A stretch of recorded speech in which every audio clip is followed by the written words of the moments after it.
Hi friends, இன்றைக்கி வந்து நம்ம வந்து மட்டன் ஈரல் கிரேவி தான் செய்ய போகிறோம். கிரேவி மாரி செய்யலாம், உங்களுக்கு எப்படி பிடிக்குதோ அந்த மாதிரி செய்யலாம். கொஞ்சமாக கிரேவி மாரி தான் செய்யலான்ட்ருக்கானு பாருங்கள். மட்டனை மஞ்சத்தூள் போட்டு நல்லா போட்டு வாஷ் பண்ணிக்கணும்.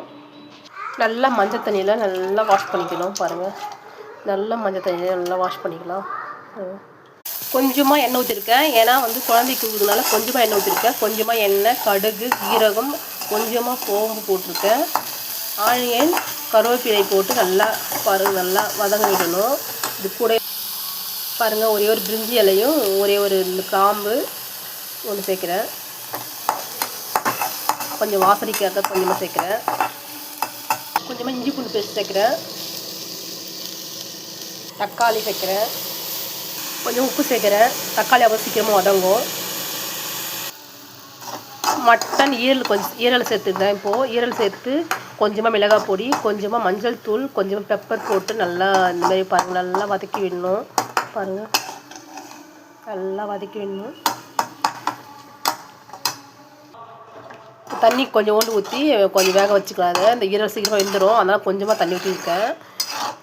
நல்லா வேக வச்சுக்கலாம். இது வந்து குழந்தைக்கு கொடுத்தனால காரம் அதிகமாக சேர்க்கல. நீங்கள் காரம் எவ்வளோ சாப்பிடுவீங்களோ அந்தளவுக்கு காரம் சேர்த்துக்கலாம். பாருங்கள், மட்டன் ஈரல் கிரேவி சூப்பராக ரெடி ஆயிடுச்சு. பாருங்கள், சூப்பராக ரெடி ஆயிடுச்சு. பாருங்கள், அப்படியே சுடு சுடு இருக்குது. பாருங்கள்,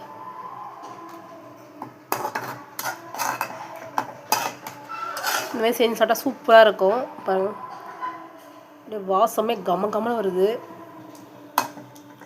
அவ்வளோதான். இப்போ ஸ்டவ் ஆஃப் பண்ணிவிட்டு கொத்தமல்லி தழை தூவிடலாம். பாருங்கள், கொத்தமல்லி தழை தூவி வச்சு இப்போ லைட்டாக கலந்துக்கிட்டு மூடி வச்சிடலாம். பாருங்கள், மதியம் லஞ்ச் வேணுன்னா தயிர் சாதம், கருணக்கிழங்கு வறுவல். பாருங்கள், கருணக்கிழங்கு வறுவல், தயிர் சாதம் இப்போ சாப்பிட்லாம்.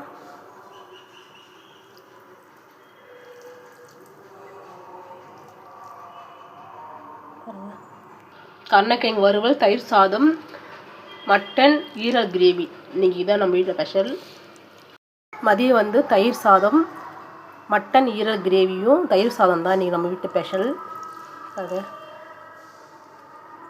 கருணக்கிழங்கு வறுவல் மேலே தயிர் சாதத்து கூட வச்சு சாப்பிட்டா டேஸ்ட் சூப்பராக இருக்கும். டேஸ்ட் உண்மையாக அவ்வளோ சூப்பராக இருக்குது. அப்படியே அந்த காரம் எல்லாம் செம்ம டேஸ்ட்டாக இருக்குது. இது கூட ஒரு மிளகா வச்சிடலாம் உள்ள. செம்ம காரம், செம்ம டேஸ்ட்டாக இருக்குது. பாருங்கள். பாய். பிடிச்சா லைக் பண்ணுங்கள், ஷேர் பண்ணுங்கள், கமெண்ட் பண்ணுங்கள், சப்ஸ்கிரைப் பண்ணுங்கள். பாய்.